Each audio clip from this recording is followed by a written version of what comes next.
स्वागत है आपका एक और नए वीडियो में। आज इस वीडियो में हम लोग बात करने वाले हैं कि यूपीपीएससी का आरओ एआरओ का जो फॉर्म है उसको कैसे भरें।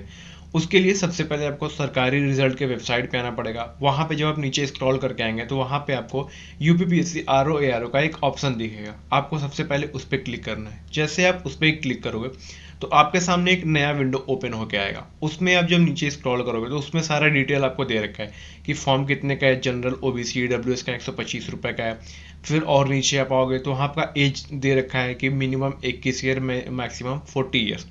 फिर और नीचे आओगे तो आपको पोस्ट डिटेल रखा है कि कौन सा पोस्ट कितना नंबर पे है, कितने नंबर का मतलब कितना पोस्ट है टोटल, ये दे रखा है।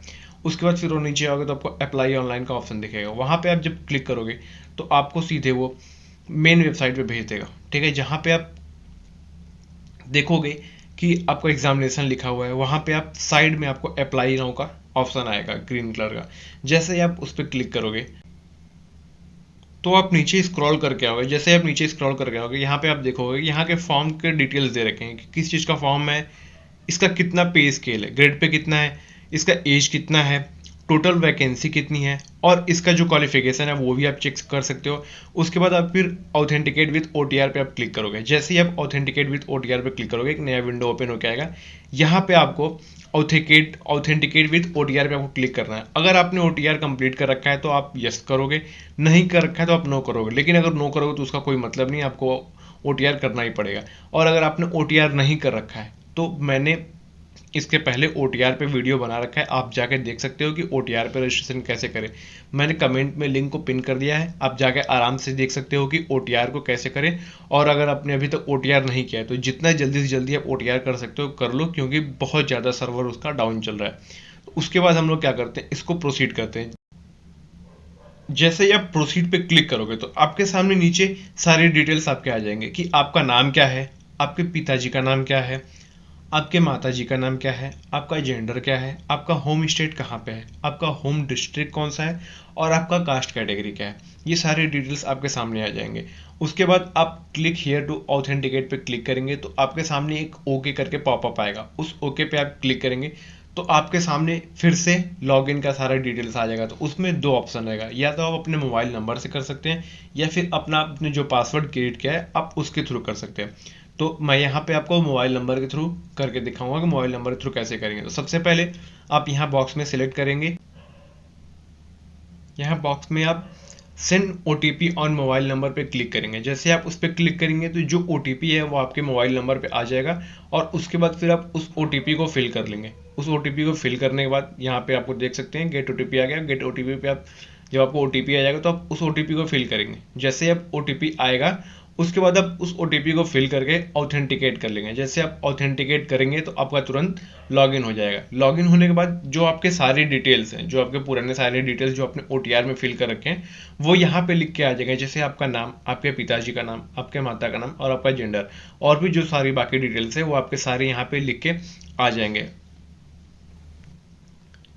उसके बाद आपको नीचे आना है। नीचे आने के बाद आप एक बार सारी डिटेल्स एक बार चेक कर लेना। चेक करने के बाद आप यहाँ पे नीचे देख रहे हो, यहाँ पे लिख के आ रहा है authentication successful as per OTR response.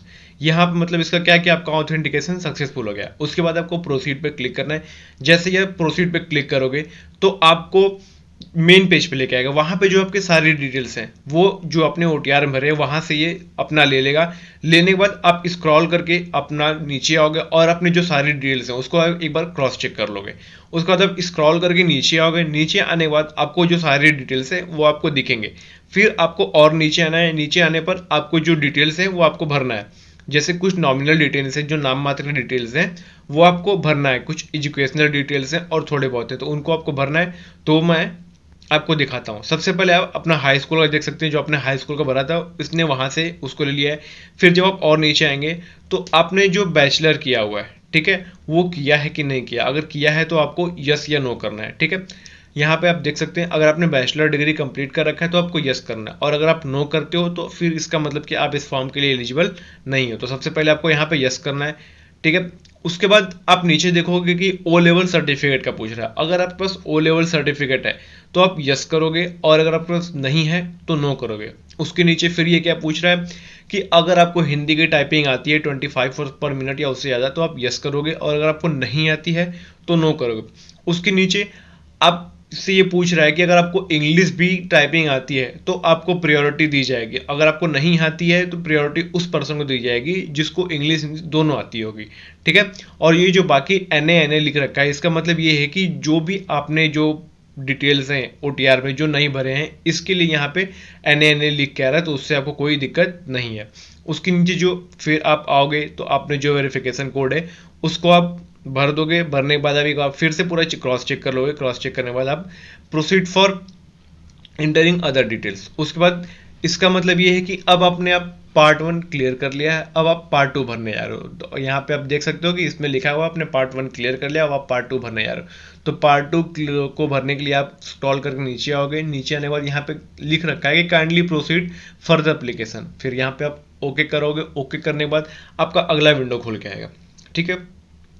अगले विंडो पे यहाँ पे आपका सारा डिटेल दे रखा है कि आपका नाम क्या है, आपके माताजी का नाम क्या है, ठीक है, आपके डोमिसाइल कहाँ के, सारी डिटेल्स जो आपने OTR में भर रखे हैं वो यहाँ पे दे रखा है। फिर आप स्क्रॉल करके धीरे धीरे नीचे आओगे। यहाँ पे आपको दिखाएगा कुछ स्पेसिफिक इसने मांग रखा है, कुछ स्पेसिफिक ऐसे पोस्ट हैं जिसमें कुछ अलग क्वालिफिकेशन चाहिए। जैसे कि जो सहायक समीक्षा अधिकारी अकाउंट वाला है उसमें अगर आपने ग्रेजुएशन कॉमर्स से कर रखा है तो आप इस सहायक समीक्षा अधिकारी अकाउंट वाले के लिए एलिजिबल है। तो इस केस में आप यहाँ पे यस करोगे, अगर आप नहीं हो तो नो करोगे, ठीक है। फिर जो नीचे वाला है जो सहायक समीक्षा अधिकारी, इसमें कुछ आपके पोस्ट दे रखे हैं, जैसे UP secretariat, board of revenue UP public service commission. इसमें कुछ अलग से इसने मांग रखा है, अगर आपके पास O लेवल है तो आप यस करोगे, नहीं है तो आप नो करोगे। फिर आप नीचे आओगे। नीचे अगर आपने टेरिटोरियल आर्मी में सर्व किया है तो यस करोगे, नहीं किया है तो नो करोगे। अगर आपके पास NCC का B सर्टिफिकेट है तो आप यस करोगे, नहीं है तो नो करोगे। उसके बाद फिर आप और नीचे आओगे। जो आपके एड्रेस डिटेल्स हैं वो उसने वहां से उठा के यहाँ पे पिक कर लिया है, तो आपको इसको कुछ भरने की जरूरत नहीं है।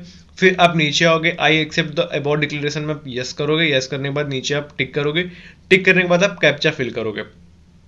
कैप्चा फिल करने के बाद एक बार आप सारे डिटेल्स फिर से चेक करना, आपके जो सारे डिटेल्स हैं वो अच्छे से भरे हैं कि नहीं। भरने के बाद आप यहाँ पे प्रीव्यू फॉर्म पे क्लिक कर लोगे। जैसे आप प्रीव्यू फॉर्म पे क्लिक करोगे आपको 2 ऑप्शन आएगा, एडिट और सबमिट। तो आप सबमिट पे क्लिक करोगे तो आपका यहाँ पे फी पेमेंट का ऑप्शन आ जाएगा। फी पेमेंट आप देख रहे हो कि जो आपकी कैटेगरी होगी उस हिसाब से आपको फी पेमेंट करना होता है। यहाँ पे जनरल OBC EWS को 125 पेमेंट करना है। जैसे ही आप उस पर क्लिक करोगे तो आपको नया ही विंडो खुल के आ जाएगा। यहाँ पे प्रोसीड फॉर फी डिपॉजिशन पे क्लिक करोगे। जैसे ही आप इस पे यहाँ पे क्लिक करोगे तो आपको अगले स्टेप पे लेके चला जाएगा। यहाँ पे आपको 3 स्टेप है, या तो आप नेट बैंकिंग कर सकते हो, या तो आप किसी कार्ड से पेमेंट कर सकते हो, या फिर आप UPI से कर सकते हो। तो मैं UPI से करूँगा क्योंकि UPI ज़्यादा ईजी है। तो UPI से करने के लिए भी 2 ऑप्शन है, या तो आप नीचे आओ अपना आप UPI ID डाल के करो, या फिर आप QR कोड से करो। तो QR कोड सबसे ईजी है। आप QR कोड को क्लिक सेलेक्ट करो। जैसे आप सेलेक्ट करोगे तो आपके लिए एक नया QR कोड जनरेट हो जाएगा। उस QR कोड को आप अपने मोबाइल से स्कैन कर लो। जैसे आप स्कैन करोगे तो आपके 125 रुपीज़ आपके पे हो जाएंगे और आपका यहाँ पे एक मैसेज लिख के आ जाएगा कि your transaction status is success. जैसे आप इस पे ओके क्लिक करोगे तो आपके सामने एक नया विंडो खुल के आएगा। उस विंडो में आपको दिखाएगा कि योर ट्रांजेक्शन इज सक्सेसफुल। उसके बाद फिर एक नया विंडो खुल के आएगा। वहाँ पे आपके सारे डिटेल्स लेके आएंगे ट्रांजेक्शन के, कि ये आपने ट्रांजेक्शन भरा है, इतने रुपए आपने पे किए हैं, ये आपकी ट्रांजेक्शन ID है, सब कुछ वहाँ पे क्लिक करोगे और उसके नीचे आप एकदम लिखोगे तो लिखा है कि प्रोसीड फॉर फाइनल सबमिशन। जब यहाँ पे आप क्लिक करोगे प्रोसीड फॉर फाइनल सबमिशन, तब जाके आपका ये जो फॉर्म है ये फाइनल सबमिट होगा। जैसे ही आपका फॉर्म ये फाइनल सबमिट हो जाएगा उसके बाद आप इसका प्रिंट आउट ले लोगे।